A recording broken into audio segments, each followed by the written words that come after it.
On today's episode of The Millionaire's Lawyer, I'm really excited to have Thom Singer on. Thom, I've gotten to know through the new media. I've become a big fan of his. I'm looking forward to being on his podcast. Thom, how you doing today?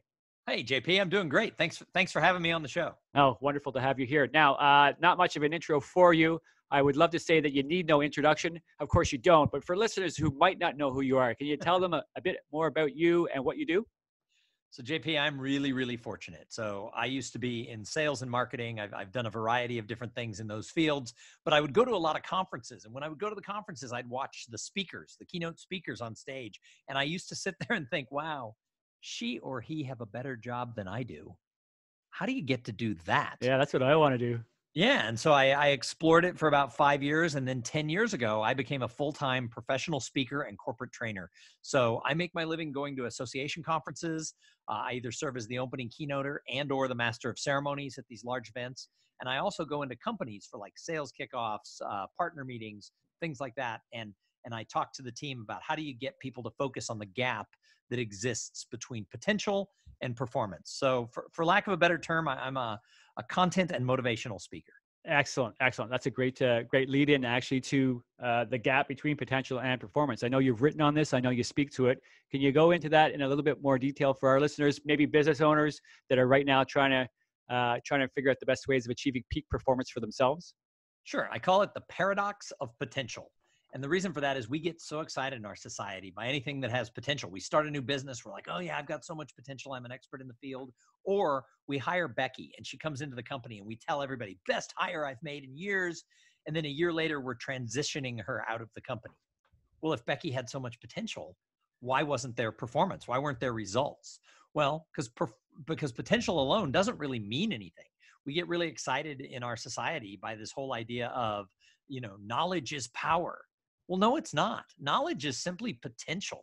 If you don't have a plan and if you don't take action, you're never going to get there. And the problem is when you look at your team or your company, if you're a business owner, you look at your company, when people bring me in to talk at like a company meeting, they secretly want me to build a bridge from potential to performance and then put all their employees on one bus and drive them across really fast. They think I'm going to sprinkle magic fairy dust.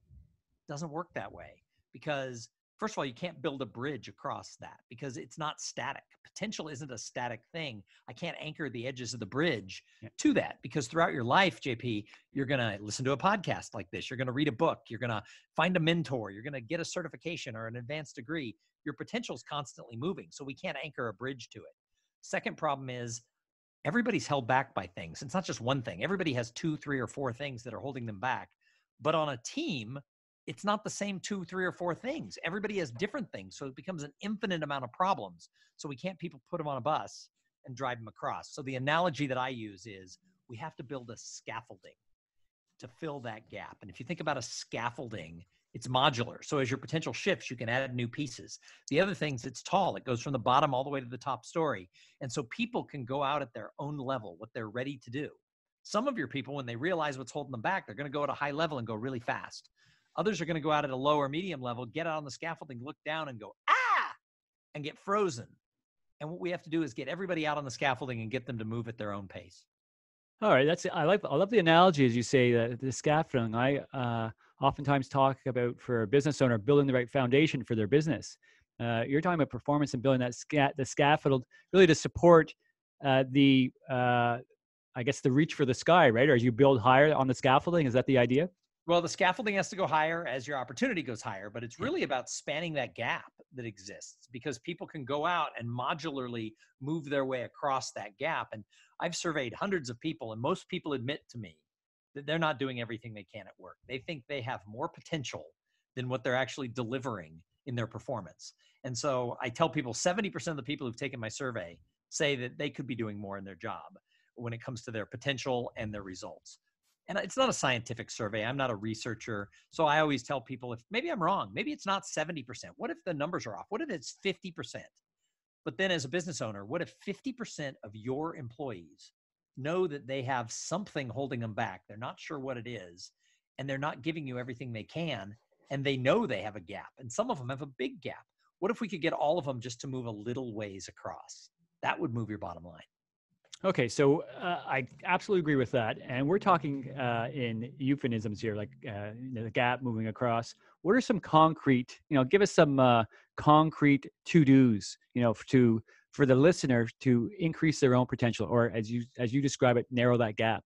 Sure. Well, I've talked to a bunch of people who are kicking ass. They're out there, doing stuff. They're moving across their gap. And by the way, you're never going to reach your potential because it is always moving. But some people are chasing that potential with a tiny little gap. And I ask those people, what are you doing different than the masses? And there's a bunch of answers.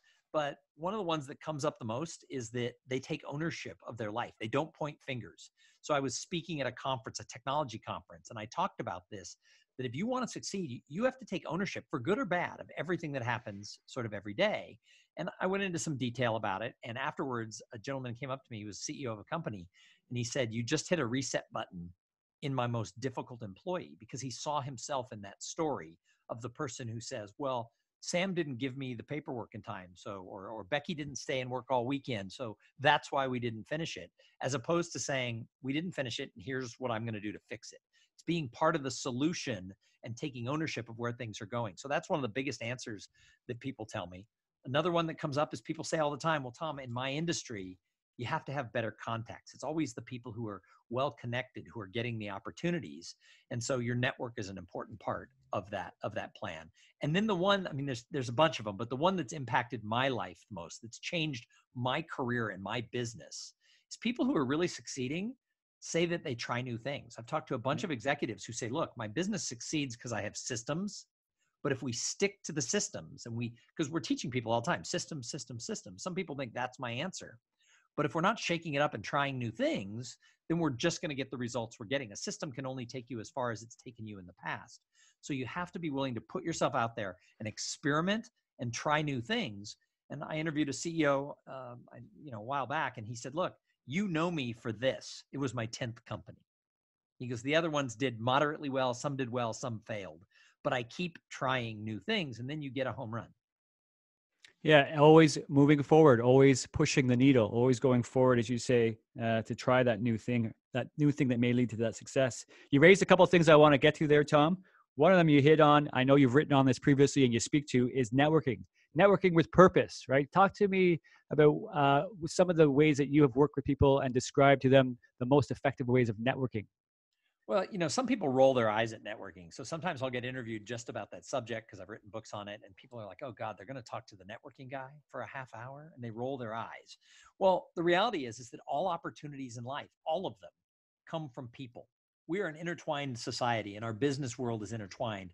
We think it's a Lone Ranger mentality, but most people don't do it alone. So you have to surround yourself and align yourself with people. But the key is it's got to be the right people. I mean, there are 7 billion plus people on our planet.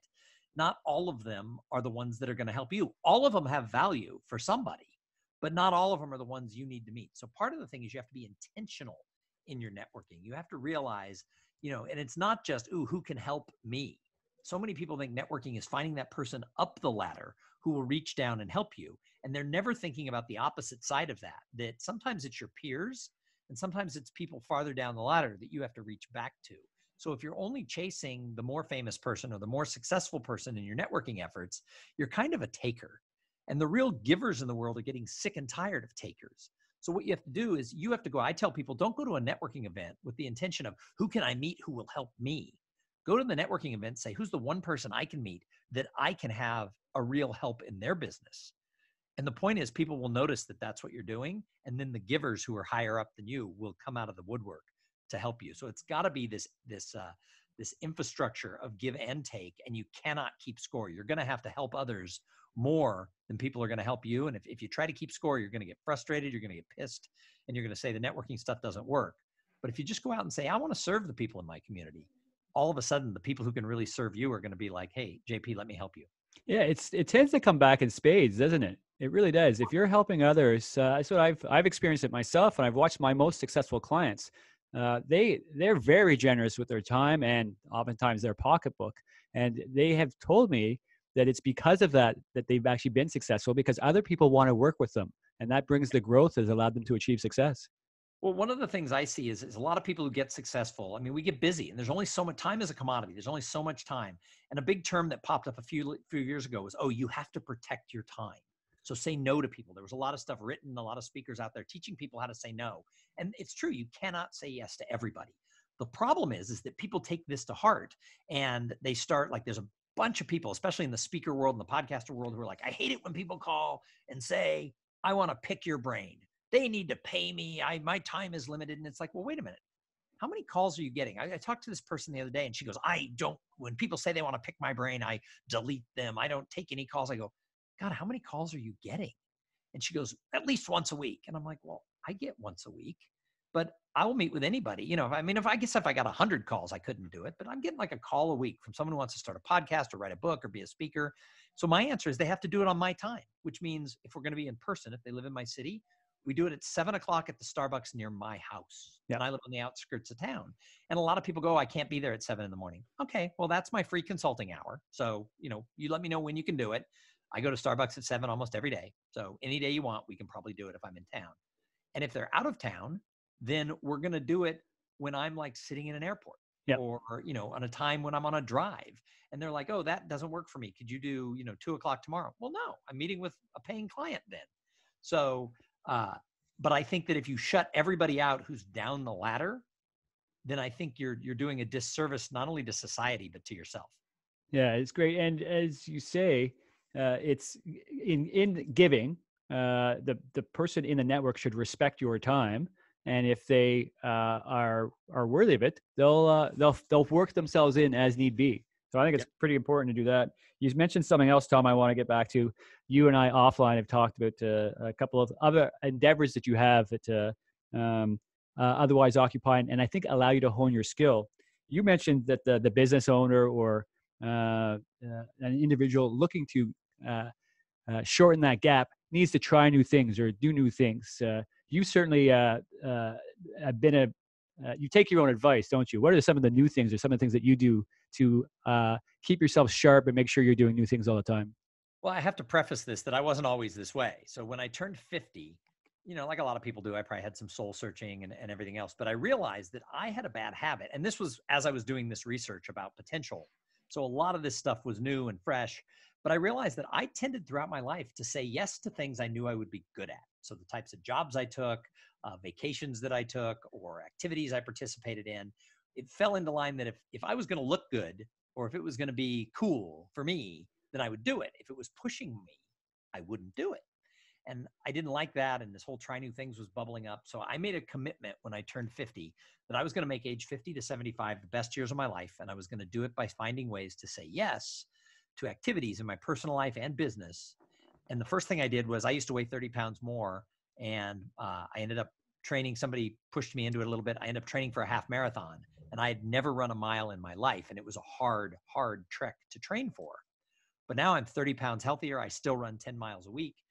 It changed me in a lot of ways. And I realized that I always had the potential to lose the weight. And I always had the potential to do something athletic. I just never had made it a priority. So that was a big deal. I also have a huge fear of heights. And so I've started saying yes to activities where it's like jumping off the stratosphere in Las Vegas or going zip lining. Still scares the hell out of me, but I push myself through it. And it makes me better in a lot of ways. And then the biggest one, I think that's why you brought this question up, is a year and a half ago, I got invited to go to an open mic night with a friend of mine who's a professional. There it is, yes. And when he invited me, my answer was, I would love to watch you work on new material. And he said, that's not what I'm inviting you to do. And I said, oh no, I'm not. It's going to be in New York City. Like, I'm not going to a comedy club in New York and getting up and doing a 5-minute open mic night set. And he said, why not? He goes, aren't you the guy who teaches try new things? And I was like, God, I hate Ouch, it. Exactly. Throw my own teachings back at me. So I went and I did it, and I wasn't great. Jerry Seinfeld is not worried about job security because I did an open mic night. But boy, it pushed me out of my comfort zone. I mean, I've given almost 1,000 professional speakers in my career as a professional speaker and trainer. But comedy, stand-up comedy, is the hardest use of the spoken word. And so after I did it once, I said once wasn't enough. And so I just made this random pledge. And my wife was like, what are you talking about? I said, I'm going to do 100 open mic nights. And she said, well, how often are you going to go? And I said, I don't know. I travel a lot. I'll do it on the road. I'll look up open mic night San Diego or open mic night, Toronto. And now I do it once a week, whether I'm at home or on the road. And I've done 79 open mic nights to date. And I've been invited to be a featured comic in 3 shows. And again, I'm not saying I'm going to ditch everything and go have a Netflix special, but it's making me more observant about the world around me, because I'm always looking for the humor. I'm always looking for sort of how to diffuse situations with a smile and a laugh. And then the other thing, it's making me a better speaker, because I am more playful and I'm more courageous on stage when I'm doing a business talk. I'm not doing stand-up when I'm doing a business talk. But if I'm in the room with a bunch of lawyers, they don't scare me, and I'll push them a little bit. I'll do what you have to do to get attention as a comic by just being brave and throwing things out there and letting it sink in. And my audiences are giving me a much better feedback. So when you try new things, you grow. Yeah, that's just it, right? And it has to really be honing your skill as a professional speaker as well. Like you say, the most difficult public speaking has to be on stage. There's an immediate assessment of the material, and you'll know right away, I mean, if there's a laugh or not, whether or not it's being well received. Oh So yeah. it's got to be one of the most difficult settings to obviously to speak. How does it influence? So you just described a little bit how it influences your professional speaking arrangements. But what similarities or what things for those that are in front of an audience speaking could you throw out as things that you've learned through your stand-up comedy work that would influence a business-minded speaker? Well, I think the first thing is that I'm a storyteller, right? So if I go in, I have 1 to 3 hours to do a workshop or a keynote or a workshop. So I have somewhere between a 1 and 3 hour period. So I can take 5 minutes of that to set up a story. Even Mm-hmm. if the story, whether it's a point or if it's an emotional story, or even if it's something that gets a laugh in the end, I have a lot of time. And so I can kind of go down a path and I can take it over here and go over there and then bring people back around. In an open mic night, you have usually 4 minutes. Well, I can't spend 4 minutes to get to a punchline. You've got to have a punchline every 30 seconds. Yeah. So it teaches you to be a wordsmith, which all of us who speak need to learn to be, whether you're being funny or not. You have to really look for, how do we get there quicker? And so it's made me much more concise as a speaker on that aspect. The second thing is, the big trend in the world of speaking and training is people want interactivity. The days of the sage on the stage, where someone's like this big expert who comes and lectures to you, those days are over. No business leader or even anybody in business wants to go to some sort of a conference and be lectured at. People want a peer. They want a conversation. So interaction has become a huge deal. There's a lot of people teaching speakers how to do interactive exercises and things like that. And some of it, if you don't do it well, you can ruin the workshop. Certainly you can ruin a keynote. However, the one thing that's being overlooked is that laughter is interaction. So when you can add something, it doesn't have to be a setup and a punchline, but when you can add humor where people see themselves and the audience all laughs, they've shared an experience with each other. And what I've learned in the past year and a half is that when you can do that well, the whole audience leans in. Nobody's looking at their phone when you're entertaining. I'm not talking about being stand-up funny, but when you're entertaining with content, people lean in. So I tell speakers all the time, you should go and do this. And a lot of them go, oh, I'm taking an improv class. Well, I've taken improv, and improv is great and makes you a better speaker. But improv is like, it's like you got kindergarten, you got middle school, you got high school, and you got college. Yeah. Improv is like middle school. Like PhD level is learning to do stand-up, and you can't do it in 1 or 2 times. That's why I've made this commitment that I'm going to do 100 open mic nights. But now that I'm closing in on it, it's kind of a fun hobby. And the other thing it's done for me, it's exposed me to a whole different group of people that I wouldn't normally have met. A lot of these comics are young. A lot of them are very, alternative in their life. A lot of them have come from different ethnic backgrounds. Some of them are struggling with issues. These are people I don't encounter necessarily every day in a corporate situation, or if I do, they're wearing a mask. They're not showing that. Mm-hmm. And so all of a sudden, I've learned a lot more about understanding humanity from hanging out with these comics. And a lot of them, have become friends of mine. I mean, they're a lot younger than I am for the most part, but, a lot of them have taught me to just, be a little bit more. Yeah, being yourself as well, right? Absolutely. Interesting. You talk about what it's like with these comics now. I want to go back to that time when you were looking up at one of these keynote speakers, and you leaned over to your wife and said, "Hey, I'm going to do that." Who was that person? How long ago was that? And what's the path been like to get here? I mean, there were so many people who I would watch and say, they've got a cooler job than I do. But the one who really stood out, and he was one of the most popular, he's still speaking, he's in his 80s, but he was one of the most popular speakers in the 90s when I was coming up in my career. He wrote, I think, 7 New York Times best-selling books. It's a guy by the name of Harvey McKay. And Yeah. a lot of people, especially younger people, they've heard the name, Yep. but the book he was most famous for, his biggest runaway bestseller, was a book called How to Swim with the Sharks That's right. Without Being Eaten Alive. That's right. And, Yeah. and Harvey was a legend in this business. And I actually, when I was like, I don't know, 20, 30 years old, I reached out to him. I wrote him a letter because there was no internet. And I wrote him a letter and he wrote me back. And a few years later, he spoke and I stood in line, and I'd corresponded with him a couple times. And I stood in line, I got to meet him, and I said, I want to do what you do. And he goes, well, let's go have a cup of coffee when this line is done. So he finished a book signing. We went to coffee and he told me. And then at the time I was just starting as a speaker, he was speaking for an organization I was part of, and somebody had to pick him up at the airport. I said, I'll do it. And I got to spend several hours with him. I kind of chauffeured him around Austin. And I told him, I'd written a book and I was doing this, and he like spelled out what I needed to do. So I give a lot of credit. Sort of my idol, sort of my inspiration was Harvey McKay. Thom, that's fantastic, because in that story, and I know this is the way you do it in your keynote, you went through some of the principles you're talking about for really, closing that gap and networking properly, right? Like a cup of coffee, right? He gave back in just the way that you give back now. A cup of coffee, you fit that in. And then you're very smart as well, where you're like saying, yeah, I'll pick him up from the airport, right? That directed time. So that's closing that gap, just being very smart in how you approach things. I think I get the sense you've done that throughout your life, right? You've had a couple of careers that we've talked about, or a couple of things that you've done in the past. Let's, as opposed to pumping your tires here, let's turn this around on you a little bit and talk. Let's talk about one of your failures, and a failure that you've learned from. So a lesson for our listeners, Thom talking about maybe somebody that hasn't worked out as well, but how you've risen from the ashes, or, how you've learned from that in a way that now influences things in a positive way for you. So, I mean, the list of failures is really, really long. There's the comic. So, well, no, that's just the honesty. But here's the deal. I think the biggest thing I learned is I popped around jobs before it was popular, right? The younger generation will change jobs every 18 months. I did that several times because I had a really good network. I was good at what I did. People would come and make me an offer. The mistake I made was not doing my homework on the boss I went to work for and taking the decision because, oh, this looked like more money, or it looked like more prestige in the community. And so a couple of times I took a job for the wrong reasons. And every time I look back, every job that sucked, I did it without doing my homework, or I took it for the wrong reason. So I think one of the things you have to do is you're looking at your career path, whether you're going to stay with one company for 40 years and get a gold watch and retire, or if you're going to do, what so many people, I mean, back then people always said, oh, careful, your resume, you'll look like a job hopper. What it really looks like is I was just ahead of my time by 15 years, because now everybody does that. Yeah.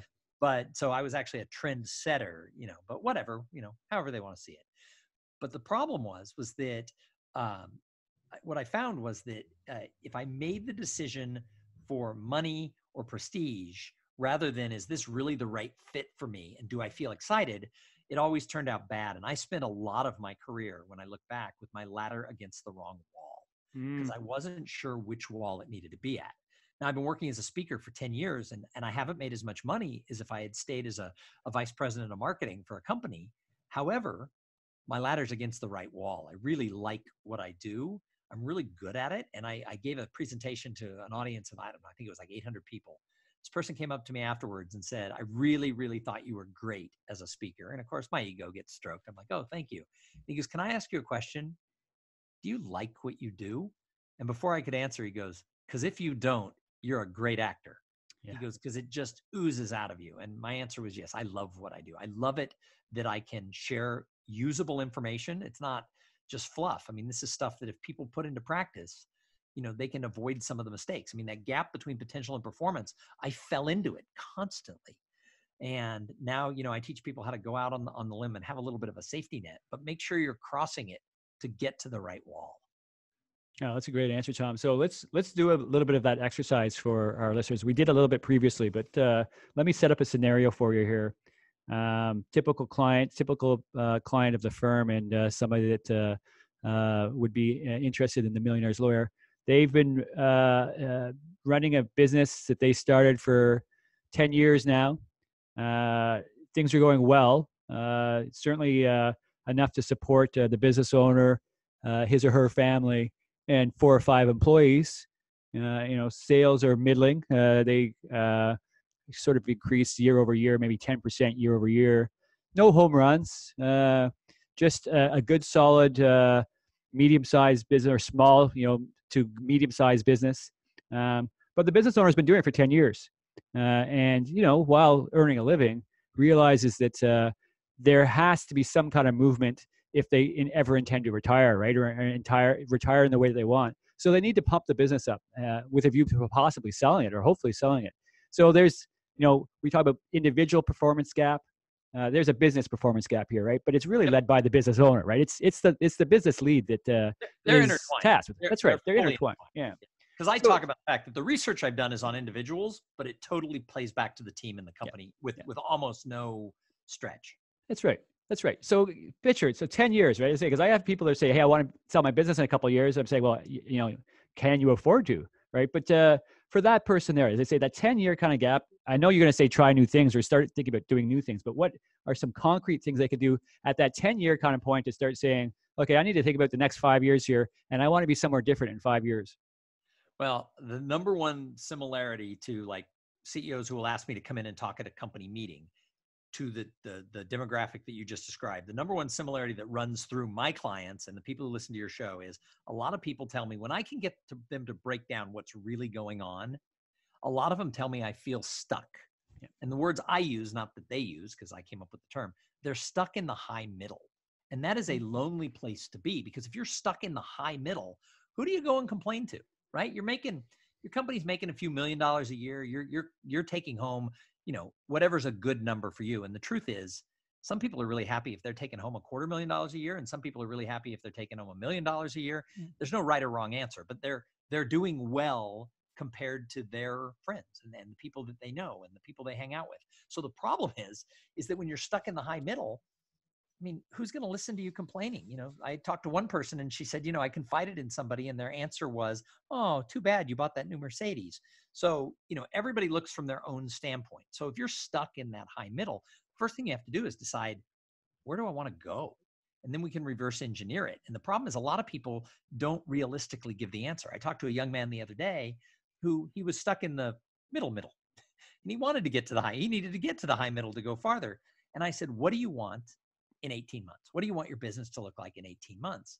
And he basically said, I want to be making $1 million a year. Well, he was making $40,000 a year, Right. And it's like, okay, that's not realistic.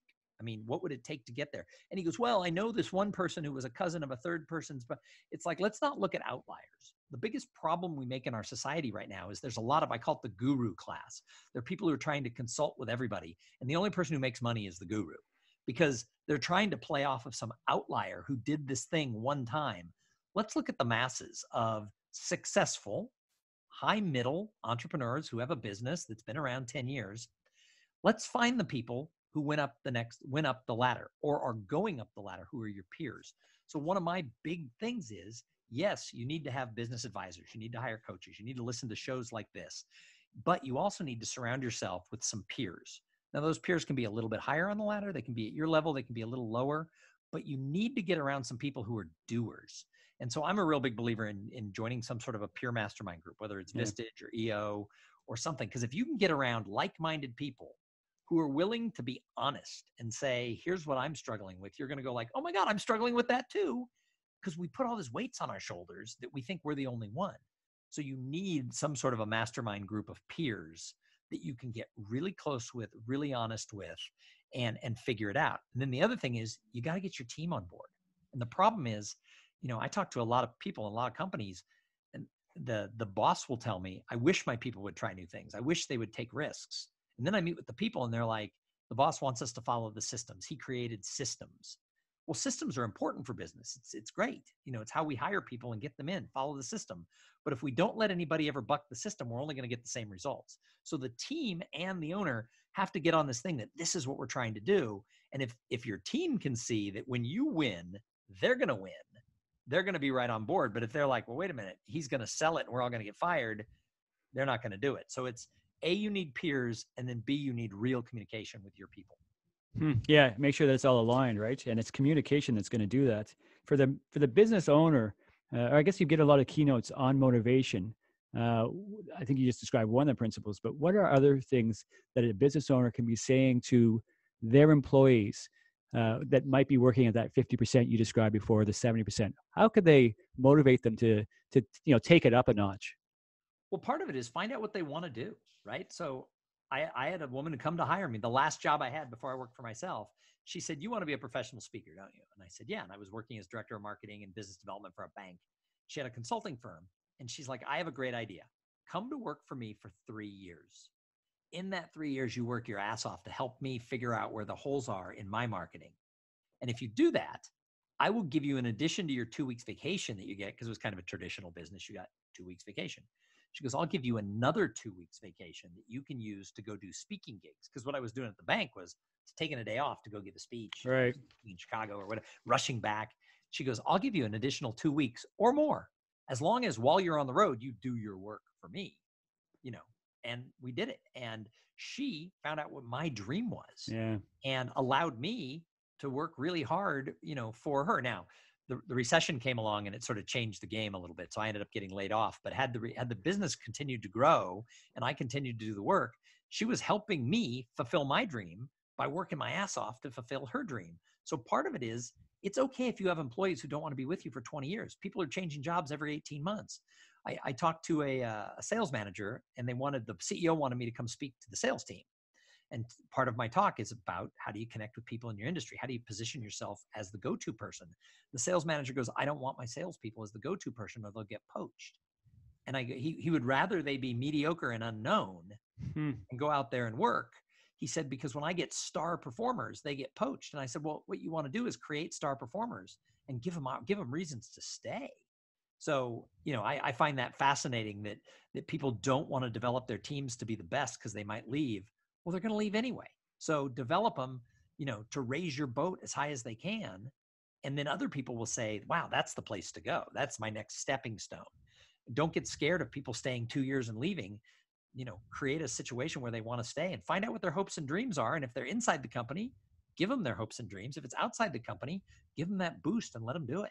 That's brilliant advice. And from the situation you just described, I guess the crash notwithstanding, she was doing just that. You were working that. So that principle was being applied or put in motion. And as you say, why not duplicate that effort? Because I've had a number of guests on and a number of business owners I've worked with as well that say, if I create a success story somewhere else, that's great. I've empowered somebody else. And going back to the principles we began this conversation with is everybody wins, because at some point that person comes back to them anyways. Well, Perhaps not as an employee, but they end up being in another company and they do business in another way in the future. and I do some training for law firms, and the term I teach them is are you positioning your law firm in your community as a destination firm? And people don't know what that means. And they look at me like I'm nuts. And I said, are all of your people, from your receptionists to your paralegals, to your assistants, to your associates, to your partners, talking up the great parts about why work here? And when they leave, are they sharing that? Or are people telling tales out of school about how dysfunctional it is? Because sometimes companies or law firms, they can be dysfunction. And if people go to a dinner party and go, I work for the biggest jerks, that permeates out in the community. When someone's looking at moving their practice, they're like, I don't want to go there. I hear it's dysfunctional. But if you create this thing that we outwardly only talk about the good stuff, and the reason we do that is we want to be a destination firm. And when you leave the firm, you've now gone in-house. We want to support you as much as we can, because that is the story that gets told. The next guy wants to move. He wants to go there because you want to be on the short list. When people are looking at moving, to a company, you want the opportunity to pick who you get, not whoever you can get. Yeah. Well, become the destination, right? Destination firm or destination business for sure. I mean, either Yep, way, it's the same principle at play, isn't it? That's great. absolutely. So you've spent, I mean, it's 12 books, right? Was I reading that right? I didn't realize you'd done that much writing. Was that in an Something. earlier life, or when did you find time to write 12 books in the process? So I haven't written one in several years, Yeah. and several of them have co-authors. So my original book sold over 20,000 copies. My original book launched my speaking career. It was called Some Assembly Required: How to Make, Grow, and Keep Your Business Relationships. And the book was doing well. I ran into a friend in the airport, and she said, your book is great, but you left out all these things for women that are different. And I said, take the book and rewrite it. And we released Some Assembly Required, a networking guide for women under her name and my name. And I was like, oh, this is great. So some of those books are co-authored, and we took my content and made it for realtors, or we made it for legal marketing. So I have a book called The ABCs of Networking, and that spun off The ABCs of Speaking Skills. And then a friend of mine is an entrepreneur, and together we wrote The ABCs of Entrepreneurship. And then a legal marketing friend, we did The ABCs of Legal Marketing. So when it says 12, I was kind of the Tom Sawyer of book writing. Is I got a lot of my friends to write some of them for me. That's great. Yeah, make it look good, right? And that's, I'm imagining resorting or going all the way back to Harvey Mackay, where, I mean, it was his original, it was the writing success that allowed him to be on stage. Is it a similar model for you? Yeah, I mean, they say that there's writers who speak and speakers who write, and I was definitely a speaker who wrote. Yeah, yeah, that's great. Okay, so that's your particular, or I guess now business, and we've talked about a number of the different ones you've had along the way. For somebody that's um, right now considering what their business ought to be, so I guess a different stage, right? So perhaps someone listening might be thinking, I like this, I like what I'm hearing here. I want to be that guy on stage, or I want to be whatever I guess that is. What advice do you give to that person? Study the business, right? So there's a lot of people who want to become speakers, and I'm like, well, you really should get involved with the National Speakers Association. And they're like, oh, it's expensive. And I'm like, well, yes, it is expensive, but I've been to 11 straight annual conferences and like 5 winter conferences. And I have a special designation they give out called the Certified Speaking Professional. There's only 900 people in the world who have it. And they have a special meeting just for CSPs. And I go to that if I'm not, otherwise engaged with clients. So I've been to like 3 or 4 of those since I've had the designation. And I try to learn the business side of the business. If you want to be a plumber and you know how to tighten pipes, that's awesome. But there's things, how does a plumber market? How does a plumber, do their books? How does a plumber hire employees? Join the National Plumbers Association and get around people who are doing the business. So whatever you want to do, actively become a student of the business. I'm surprised how many people have come to me and I say, join your local NSA chapter and go like for 3 years to the national conference. They're like, 3 years? Well, it takes time to figure this business out. And they're like, well, no. I'm going to take this class on how to get rich quick as a speaker. There are all Yeah, kinds of people who have like profit from public speaking in like yeah. 4-second classes. And the only person who makes money is the person selling the course. Not when I say not one, that's not fair. But very few of my Very peers, infrequently, yeah. very few of my peers who are working and making 6 figures from their speaking career, when I ask them, how did you get started? Very few say, I took a course and then I got rich. And so they did it by trial and error, getting around other people, learning the industry. So there is no fast answer to whatever it is you want to do. Know the business, work hard, learn it, and then network through the way, and then do the best work possible, right? I mean, it's Yeah. the principle for success. And if you're going to hire a coach, which I think hiring a coach to learn a business is a brilliant idea, if you're going to hire a consultant to come in and work with you, or if you're going to take a class, because there's great content out there, ask yourself, is the person doing the coaching, teaching the seminar, or selling the online course, are they actually making money Yeah, at what it is that I want to learn from them? Because I see a lot of people out there who make money from teaching other people to do things that they've never made money at. They've just figured out that, oh, a lot of people want to buy this course, so I'll create this course. I want to know, if I'm hiring someone for the speaking industry to teach me to be a more profitable speaker, I want to know, how much did you make last year from actual yeah. speaking fees? And I've talked to several people who are like, well, I don't really do it anymore. And it's like, well, how much did you make? Let's go back 3 years. And so I think you got to choose your guides very carefully. And it's like you described before, knowing the business or knowing what you're getting into, right? So to study that as well. How do you think business is changing? I mean, you and I are talking right now. We've got people listening and watching. The world's getting smaller, clearly. The nature of human interaction is changing. What do you think the future of business is? Millennials running around changing jobs, as you say. Like, where are we going? What is business going to be like in 5 years from now? So I might be a contrarian. I don't think people have changed as much as they want to tell us when we listen to podcasts or read articles online. There's been a lot of money spent by companies bringing in experts to talk about Yeah. millennials, and they are different. They did grow up with phones. They've had different experiences.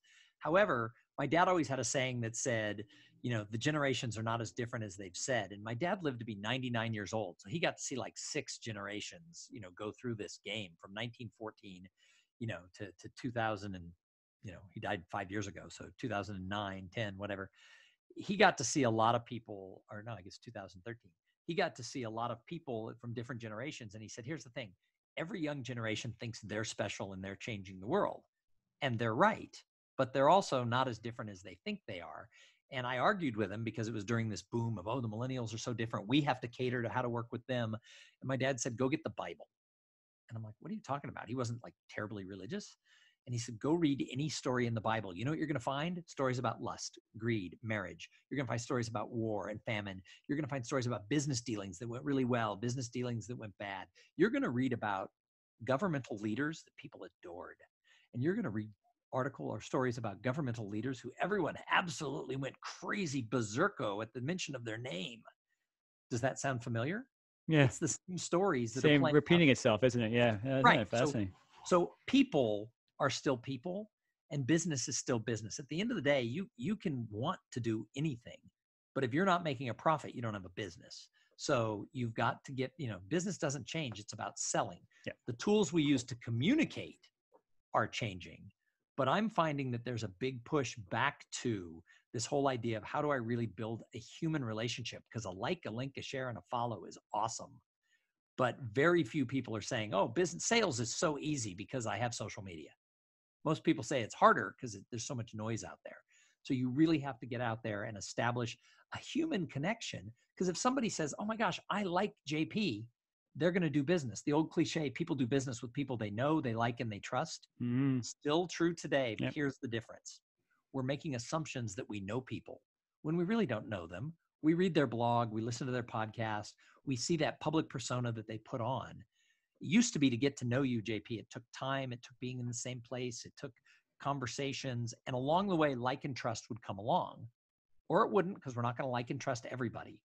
But nowadays, we're all assuming we know everybody just because we have a LinkedIn click or we watch them on YouTube.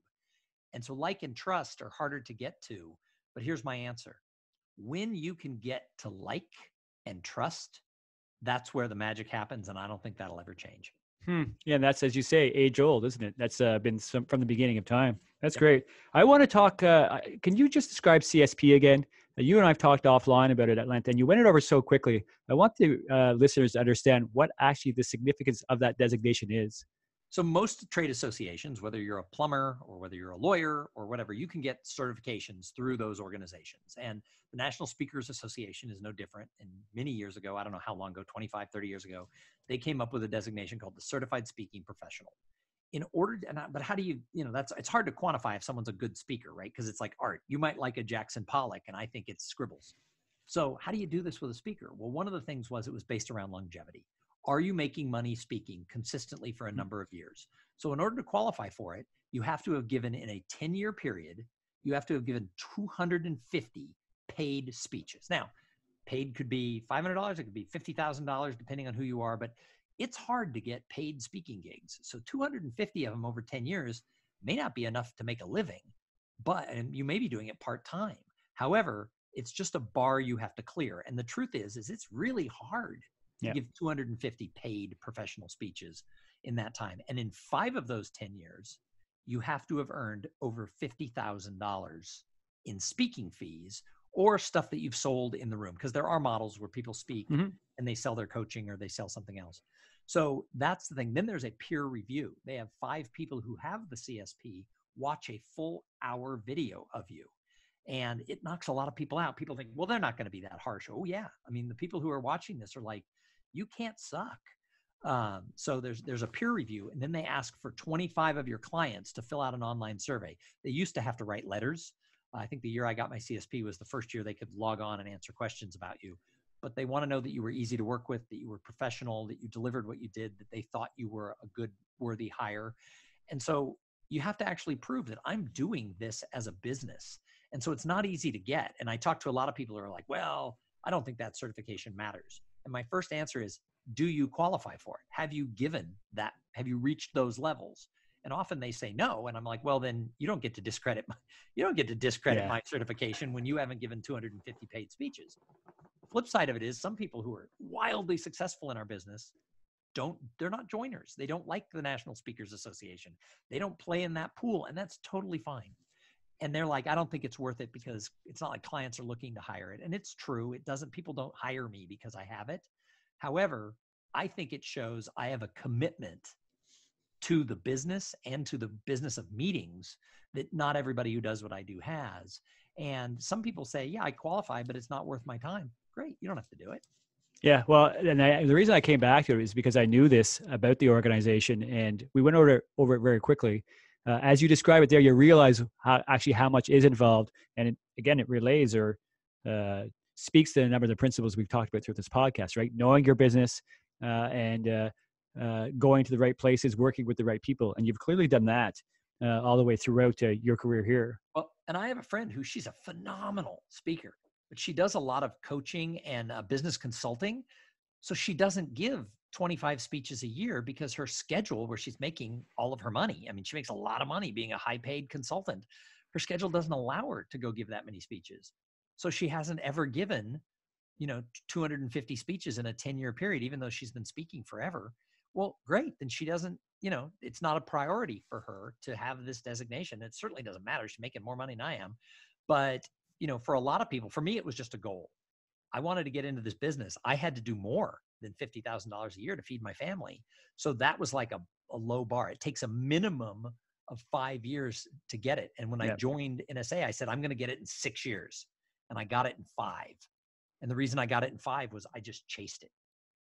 Yeah, I could hear, Tom, that you're big on setting goals, aren't you? And quantifiable. Like that's maybe one thing we haven't identified along those lists of things. But for anybody listening, it's pretty clear, right? You look at something, you think about it, you set a clear goal, and it's measurable, right? I mean, we talk about the number of times you appear on, a professional public speaking stage or a stand-up comedy stage. You've got it measured to say this is the number of times at a minimum I want to appear to allow me to achieve my goal, right? Yeah, absolutely. And that's one of the things that has come up from my research that I've done of people who are succeeding is they tell me, I have a plan, I have a goal, I can reverse engineer what I need to do to get there over the next 6 months, 12 months, 18 months, 5 years. And so I am a huge believer in goal setting. And I meet people all the time who are like, we don't do goal setting because it depresses people when they don't reach the goal. And I'm like, what? And they go, we set the goal of 10 and we get to 8 and then everybody feels bad because we only got to 8. And I'm like, well, wait a minute. If you weren't chasing 10, you might've been at 6. The goal is a target. You don't have to hit a bullseye every single time. You just have to say, wow, it took me farther down my journey because I chased that goal. Yeah, that's great. Just a couple more questions. I feel like I could talk with you all day. I'm sure our listeners would love to listen to you all day. However, nobody wants to hear me all day. I was gonna say that, but they're probably almost at the office now, anyways, right? And they're on their drive to the office. If somebody, I'm gonna come back to something that I want to leave us on. And before we do that, I want to invite you or ask you to let our listeners know how they can reach you, find you, maybe talk about your own podcast a little bit as well, because I know we're going to do an episode there. Yeah, I'm easy to find. It's ThomSinger.com. I spell Tom Thom, so it's ThomSinger.com. But I'll tell your listeners a little secret. If you go to ThomSinger.com, it will reroute because I own both URLs. So, but ThomSinger.com is where you can find all the information about me. Also, my podcast is called Cool Things Entrepreneurs Do. And I interview people, I'm going to interview you, people who are doing really cool things in their businesses, who are growth oriented. And the whole idea is education and inspiration for people who want to push push themselves farther. That's great, Tom. Thanks so much for that. Of course, feel free to reach out, look up Tom. You'll see from his web presence, quite easy to connect with him. He's got a lot of other ways to connect with him via his website as well. Tom, here's the parting question. Your opportunity to leave words of wisdom to our listeners, the listeners of the Millionaire's Lure. As we say, a lot of business owners here.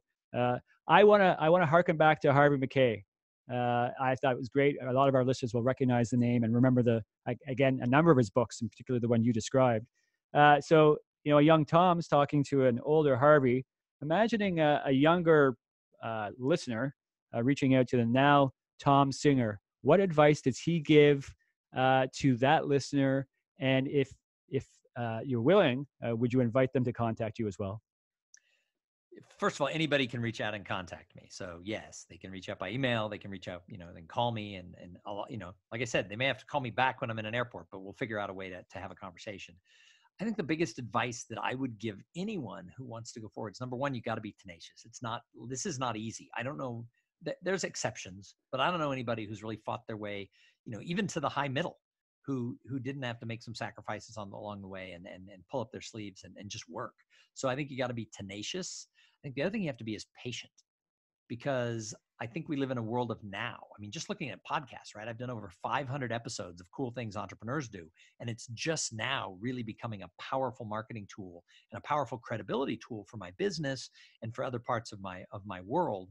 And yet most people who start a podcast stop doing it between 7 and 12 episodes. There's a term for it. They call it pod fade. But I don't think it's just podcasting. I think podcasting's hot now, so we can see the trend of people going, I'm going to do this, I'm going to start this, and then I'm not rich. A month later, I'm quitting it. I think that you absolutely have to have the long tail look at what you're doing. It's why I'm doing, stand-up comedy, 100 open mic nights once a week. Well, that's 2 years to get there, and then I probably won't stop. But it's the long tail to it. If people go in, when I'm looking at the people who want to be professional comics, who I've become friends with, these young comics, they're doing 10 open mic nights a week. Yeah. I'm they're working hard. Yeah. The ones who are hungry are working. And then I talk to others who are like, oh, I'd love to get a big break. Well, it's like, are you going to leave Austin? Are you going to move to Los Angeles or New York? No, I'm just kind of hoping I get a break. Well, how many open mic nights do you a week? Two. And it's like, yeah, you got to go all in. You got to be tenacious. You got to have a long tail, and you might have to pack up and move. You've got to figure out, what does that look like? So, it's kind of like raising kids. I have 2 almost adult kids. Well, one's an adult, one's almost an adult. It takes 20 some odd years to raise a kid. You don't get to say, well, I have a good 5-year-old, I'm done. It's, you got to make sacrifices along the way. You got to be there for the long run. There it is. Tenacious. And you can tell that you exhibit these attributes as well. So tenacity, obviously hard work, and seeing yourself through the goal. Thom, really appreciate having you on today. Lots of nuggets of advice there for our audience. We look forward to continuing the conversation in the future. Thanks for being here. Thank you, JP.